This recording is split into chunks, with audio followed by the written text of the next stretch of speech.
समाजामध्ये आता कटुता निर्माण झालेली आहे, ती तुम्ही कशी काय आता कमी करू शकता?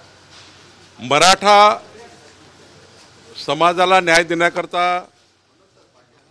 मराठा कॅबिनेट सब कमिटी तयार करण्याचा निर्णय शासनाने घेतला आणि त्या माध्यमातून मराठा समाजाला मोठ्या प्रमाणावर सारथीच्या माध्यमातून असेल किंवा मराठा आरक्षणाचे निर्णय असतील, अनेक बाबी या मराठाच्या समाजाच्या करता तयार करण्यात आलेल्या कॅबिनेट सब कमिटीच्या माध्यमातून मराठा समाजाला आतापर्यंतचा जो न्याय कुठल्याच सरकारने दिला नाही, तो न्याय देण्याचं काम देवेंद्र फडणवीस सरकारने केलं। ओबीसी समाजामध्ये सुद्धा मोठ्या प्रमाणावर असे काही प्रश्न आहेत, त्या प्रश्नाचं त्या प्रश्नाची दखल घेण्याकरता शासनाने ओबीसीची कॅबिनेट सब कमिटी केली। पण मराठा समाजाकरता तयार करण्यात आलेली विखे पाटील साहेबांच्या अध्यक्षतेखालील कॅबिनेट सब कमिटी आणि माझ्या अध्यक्षतेखाली तयार करण्यात आलेली ओबीसी समाजाची सब कमिटी, या दोन्ही सब कमिट्या मराठा आणि ओबीसी समाजाचं या समाजात मतभेद तयार होणार नाही। दोन्ही समाज गावामध्ये आणि या महाराष्ट्रात गुण्यागोविंदाने नांदेल। दोन्ही समाज हा समोरासमोर येणार नाही।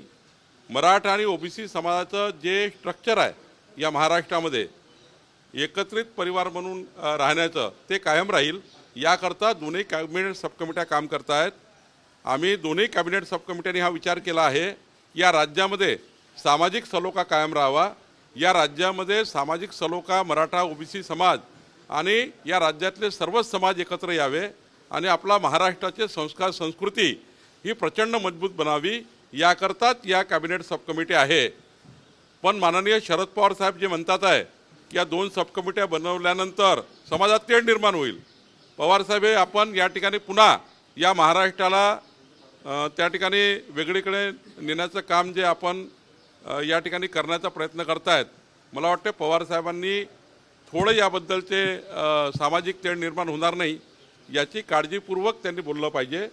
कारण ह्या दोन्ही सब कमिट्या समाजामध्ये एकरूपता आणण्याकरता, एकसंघ समाज करण्याकरता, ओबीसी मराठाला एकत्रितपणे या महाराष्ट्राला समोर नेण्याकरता तयार करण्यात आल्या आहे। त्यामुळे या सब कमिट्या महाराष्ट्राला मजबूत करण्याकरता आणि समाजातला तेढ कमी करण्याकरता निर्माण झाल्या आहेत। शरद पवारांनी मोदींच्या 75 संदर्भात महत्त्वाचं विधान केलं आहे, मी त्यांना थांबा असं बोलणार नाही, कारण की माझ्या 75ला स्वतः मोदी उपस्थित होते, त्यामुळे त्यांनी त्यांचं काम सुरूच ठेवलं पाहिजे। नाही, पवार साहेबांनी जे सांगितलं ते योग्यच आहे, त्याबद्दल आम्हाला त्यांचा आदरच आहे की मोदीजी हे शरद पवार साहेबांच्या 75व्या अमृत महोत्सवी वाढदिवसाला आले होते। ते आमचे संस्कार आहे, ती आमची संस्कृती आहे। पण सर्वांनीच या राज्याच्या सर्व राजकारण्यांनी संस्कृती संस्कार जपावेत ही आमची इच्छा आहे। शरद पवार साहेबांनी जे आज स्टेटमेंट केलं की राजकारण्यांनी संस्कृती आणि संस्कार जपावेत, आम्ही या भूमिकेमध्येच आहोत आणि या भूमिकेतनं महाराष्ट्रात काम करतो आहेत। माननीय देवेंद्र फडणवीसजी सुद्धा या भूमिकेत काम करतात आहे की या महाराष्ट्रातला सामाजिक सलोखा कायम राहावा, या महाराष्ट्राचे संस्कार आणि संस्कृती कायम राहावी। पण सकाळी रोज झोपून उठल्या 9 वाजता या राज्याची संस्कार संस्कृती कुठं जातं? सकाळी रोज मीडियामध्ये बाईट देताना जे असंस्कारित शब्द काढून या महाराष्ट्राला नेमकं पेटवण्याचं काम कोण करतं, यांनी शरद पवार साहेबांनी त्यांचे कान टोचले पाहिजे। शरद पवार साहेबांनी त्यांचे कान टोचले पाहिजे, जे त्यांच्या महाविकास आघाडीमध्ये रोज सकाळी उठून जो भोंगा चालू होतो, तो भोंगा संस्कार आणि संस्कृतीकडे नेतो का राज्याला? सकाळी 9 वाजता उठून जे प्रेस स्टेटमेंट करतात त्यांना का समजवत नाही शरद पवार साहेब? जरा त्यांची ट्यूशन घेतली पाहिजे, त्यांना ते सल्ला दिला पाहिजे, म्हणजे मी सल्ला दिला पाहिजे। सकाळी 9 वाजता उठून असंस्कारमय या राज्याला न शोभणारे शब्द वापरणे, आमच्या माननीय मुख्यमंत्र्याबद्दल अपशब्द वापरणे, या राज्याची सलोखा हा बिघडवण्याचं काम करणे, अशा लोकांना शरद पवार साहेबांनी सल्ला दिला पाहिजे, अशी माझी त्यांना विनंती आहे. संस्कार आणि संस्कृती पाळण्याचं काम भाजपाने नेहमीच केलं आहे, आम्ही करतो आहे. शरद पवारांनी आता जो ओला दुष्काळ सुरू आहे, मराठवाडा असेल, पश्चिम महाराष्ट्र असेल किंवा खानदेश असेल, तर ओला दुष्काळासंदर्भामध्ये महसूल मंत्र्यांनी आणि मुख्यमंत्री देवाभाऊंनी शेतकऱ्यांना कधी मदत जाहीर करणार या संदर्भात आता वक्तव्य केलं. आमच्या रोजच्याच आठवड्याच्या कॅबिनेटमध्ये हा विषय असतो. विषय क्रमांक 2 पहिला असतो या राज्यातल्या जलसंपदा विषयाकडील पिण्याच्या पाण्याचे आणि या राज्याचा जलसाठा कसा आहे त्याबद्दलचं प्रेझेंटेशन होतं. आणि कॅबिनेटच्या मध्ये दुसऱ्या क्रमांकावर पीक पाण्याची परिस्थिती हा विषय कॅबिनेटसमोर प्रत्येक आठवड्याला येतो. आणि प्रत्येक आठवड्यामध्ये कॅबिनेटसमोर कुठल्या कुठल्या भागातले पंचनामे झाले, कुठल्या पंचनामे झाल्यानंतर त्या त्या भागात मदत झाली, कुठल्या भागात मदत झाली नाही, याचा आढावा प्रत्येक कॅबिनेटमध्ये होत असतो.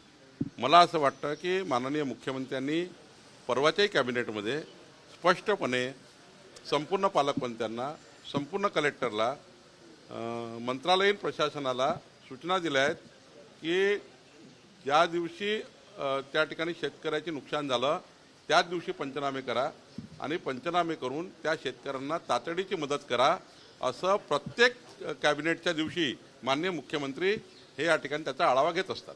पण शरद पवारांनी देवाभाऊ असा उल्लेख केला, कारण आपण जर पाहिलं काही दिवसापूर्वी जाहिराती ज्या आल्या होत्या त्या जाहिरातीवरती निशाणा जो आहे तो त्यांना साधायचा होता, म्हणून त्यांनी असं म्हटलं की कुठेतरी जाहिरातच्या अभावी शेतकऱ्यांकडे तुम्ही लक्ष द्या. ज्या पद्धतीने छत्रपती शिवाजी महाराजांनी स्वतः नांगर ओढून किंवा शेत नांगरून शेतकऱ्यांचं दिलं होतं, यातून काहीतरी बोध घ्या असंही पवार म्हणाले. छत्रपती शिवाजी महाराजांच्या संस्कार आमच्यावर आहेत. छत्रपती शिवाजी महाराजांची प्रेरणा घेऊनच आमचं सरकार, देवेंद्र फडणवीसचं सरकार काम करतं आहे. आम्हाला कुठल्याही बाहेरच्या व्यक्तींनी फार त्या ठिकाणी याबद्दल सल्ले देण्याची गरज नाही. आमचं सरकार हे छत्रपती शिवाजी महाराजांच्या प्रेरणेवर काम करतं आहे. आणि त्यामुळं शरद पवार साहेबांनी जे काही आम्हाला सूचना दिल्या आहेत की शेतकऱ्याकडे तुम्ही लक्ष द्या, शेतकऱ्याचे पंचनामे करा, त्याकरता सरकार ॲक्टिव्ह मोडला आहे. आम्ही त्यानुसार कारवाई करतो आहे. शेतकऱ्यांना पूर्ण मदत झाली पाहिजे. या बाकी योजनेचं काय व्हायचं ते होईल, पण शेतकऱ्याची नुकसान झाल्यावर शेतकऱ्यांना तातडीनं मदत व्हावी याकरता सरकार ॲक्टिव्ह मोडमध्ये आहे. सर, राहुल गांधींनी पुन्हा एकदा वोट चोरीवरतून एक प्रेझेंटेशन सादर केलेलं आहे. त्यांचं म्हणणं आहे की महाराष्ट्रामधल्या राजुरा मतदारसंघामध्ये सुद्धा 6,800 मतांची चोरी झालेली होती. 3,000 मतांनी या ठिकाणी भाजपचा उमेदवार विजयी झालेला आहे. ते राहुल गांधी वेडे झाले आहेत. आणि जेव्हा निवडणूक आयोगाने या सर्व मंडळींना देशातल्या खुलं आव्हान दिलं होतं की ज्यांना EVM बद्दल काही आक्षेप असतील त्यांनी निवडणूक आयोगासमोर या, तुमचे प्रेझेंटेशन घेऊन या, तुमचे टेक्निकल तुमचं ज्ञान घेऊन या. कोणी गेलं नाही. खुलं आव्हान दिलं होतं निवडणूक आयोगाने की तुम्ही या आणि आम्हाला समजून सांगा EVMवर काही गडबड करता येते का. तेव्हा कोणी गेलं नाही. आता मात्र पक्षाच्या बैठकीमध्ये काहीतरी कोणतरी उभं करतं एखाद्या व्यक्तीला आणि आपल्या पक्षाच्या कार्यकर्त्यांना त्यांचा कॉन्फिडन्स वाढावा म्हणून प्रेझेंटेशन केलं जात आहे. निवडणूक आयोगाने बोललं तेव्हा का नाही गेले. सुप्रीम कोर्टाने यावर टिप्पणी केली आहे. सुप्रीम कोर्टाचे आदेश आले आहेत की तुम्ही त्या ठिकाणी EVMवर त्यांनी सुप्रीम कोर्टाचे त्या ठिकाणी निकाल आले आहेत. तुम्ही जेव्हा सुप्रीम कोर्ट किंवा निवडणूक आयोग जेव्हा याबद्दल तुम्हाला चर्चेकरता बोलवतं किंवा खुलं आव्हान करतं तेव्हा तुम्ही अंडरग्राऊंड होऊन जाता. आणि पक्षाच्या बैठकीत मात्र आपली पार्टी टिकवण्याकरता निवडणूक आयोगाविरुद्ध खोटे खोटे प्रेझेंटेशन करता. हे वेडेपणा आहे, हा खोटारडेपणा आहे. आणि या खोटारडेपणाने काही होणार नाही. कुठल्याही महाराष्ट्रातल्या कुठल्याही मतदारसंघामध्ये कुठेही वोट चोरी झाली नाही. आता फक्त पक्ष टिकवण्याकरता, नेतृत्व टिकवण्याकरता, कार्यकर्ते टिकवण्याकरता हा प्रपंच मांडला असं मला वाटतं. यावर त्यांना विचारलं असता त्यांचं म्हणणं आहे की मी विरोधी पक्षनेता, माझ्याकडे 100% पुरावे आहेत, पण योग्य वेळ आल्यावरती मी हायड्रोजन बॉम्ब फोडेन. 14 महिने झाले लोकसभेला आणि 8 महिने झाले विधानसभेला. केव्हा योग्य वेळ येणार आहे? 8 महिने झाले विधानसभेला आणि 14 महिने झाले लोकसभेला. गेली वेळ ती आता आक्षेप घ्यायची. आणि घ्या तुम्ही आक्षेप, पण जनता तुमचा काही आक्षेप ऐकणार नाही. जनता हे समस्या जनतेला की तुम्ही खोटं बोलताय, खोटारडेपणा करताय, तुम्हाला जनतेने नाकारला आहे. आणि मी तुम्हाला दाव्याने सांगतो, पुन्हा एकदा यांनी आतापासनं त्यांनी राहुल गांधींनी महाराष्ट्रात येऊन येणाऱ्या स्थानिक स्वराज्य संस्थेच्या निवडणुकीमध्ये आतापासनं तयारी करावी. नाहीतर उद्या हे म्हणतील पुन्हा म्हणजे 51% मतं घेऊन महायुती जिंकणार आहे नगरपालिका, महानगरपालिका, जिल्हा परिषदमध्ये. आणि उद्या काय होईल, हे जेव्हा आम्ही जिंकू तेव्हा पुन्हा म्हणतील मशीन बिघडली होती, ते मतदार चुकली होती, आमच्या त्या ठिकाणी व्होट चोरी झाली. आता पुन्हा आजमावून घ्या. म्हणजे येणाऱ्या स्थानिक स्वराज्य संस्थेमध्ये तुम्ही जरा एकदा पुन्हा आजमावून घ्या की व्होट चोरी झाली आहे की खरंच त्या ठिकाणी मतदान झालं आहे. मी तुम्हाला दाव्याने सांगतो 51% मतं घेऊन पुन्हा या महाराष्ट्राची जनता महायुतीला निवडून देणार आहे. आणि हे लोक या व्होट चोरी करून आपला पक्ष कमजोर करण्याचं काम करतायत. शेवटचा प्रश्न घेतो फक्त. संजय राऊत यांनी आनंद दिघेंबद्दल एक वादग्रस्त वक्तव्य केले. त्यांचा फोटो काल मोदीजींच्या जाहिरातीनिमित्त छापण्यात आला होता शिवसेनेकडून. त्यांचं म्हणणं आहे की ते साधे जिल्हाध्यक्ष होते, ते कुठलेही नेते किंवा उपनेते नव्हते, त्यांचा फोटो छापण्याची गरज नाही. बाळासाहेबांच्या बाजूला. मला सांगा,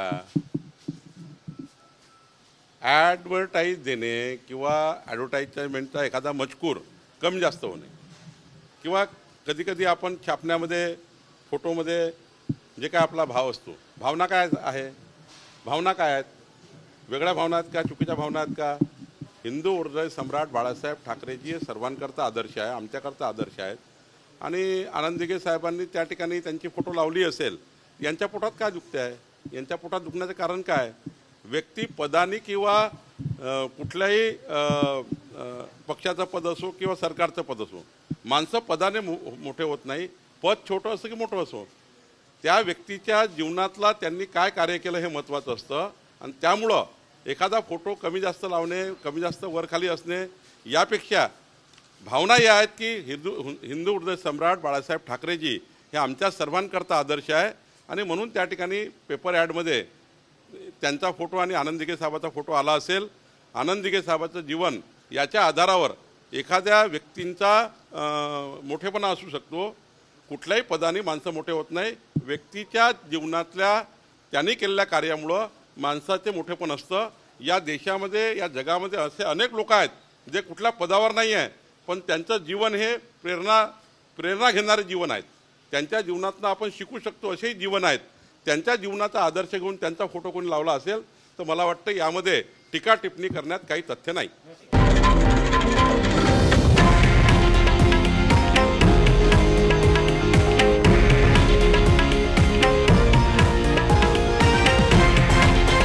हे आहे देशातील नंबर 1 न्यूज नेटवर्क आणि आपण पाहत आहात TV9 मराठी, एकमेव.